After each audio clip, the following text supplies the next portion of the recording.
Inhlalo, ubuholi nesimo sasemahostela aseGauteng bekusezithebeni embizweni ebibizwe uMntwana uAfrika wasonkwini KwaMaiMai eGoli ngempelasonto. Lembizo ebizwa ngeHostel Economy ibibanjwe ngaphansi kohlelo iSocial Cohession nokuhlelo lomnyango wezobuciko namasiko, kanti uMntwana uAfrika Zulu uyinxusa lalo.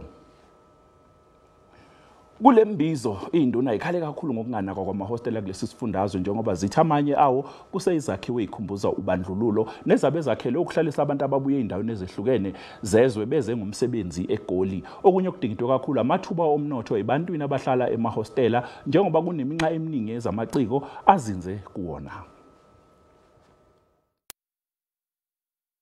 Ngezakhamuzi zase-South Africa kule democracy ekuthiwa yalelo iyasinikeza amalungelo esithile asinawo ukuthi kumele sihlale ezindaweni ezihlanzekile, kumele sibe namathuba emisebenzi, kumele sihlale endaweni eziphephile, kumele abantu abangasebenzi bebhekelele ngokwama-grant.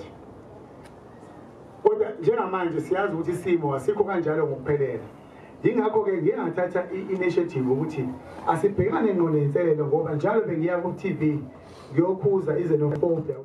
Ngizokwanda kakhulu kodwa ngifuna ukugcizelela la ekutheni kanomkhulu ngokusuze wakhona asikusho ukugcwala impela namhlanje.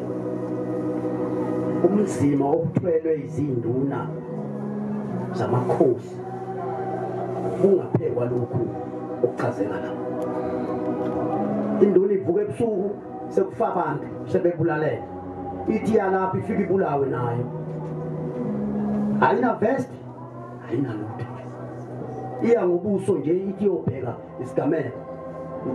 Ngoba isifonela.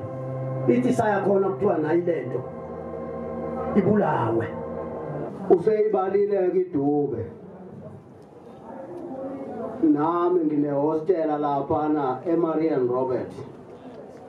Elokulasha ngo-2019. Abantu bakhona bahlala ema-toilet. Uhulumeni lokho engithembisa nje befika shintshana ongqongqoshe befika lapha hostela bazokwakhela. Bengiyeke phambilini ngakuthinta kuMntwana ukuthi bekungacela Mntwana Dabezethu ukuthi kusivakashele nje ukuyobuka ihostela nje eyodwa nje akayibone nje ukuthi angahlala yini konje umuntu ophilayo kuleya ndawo.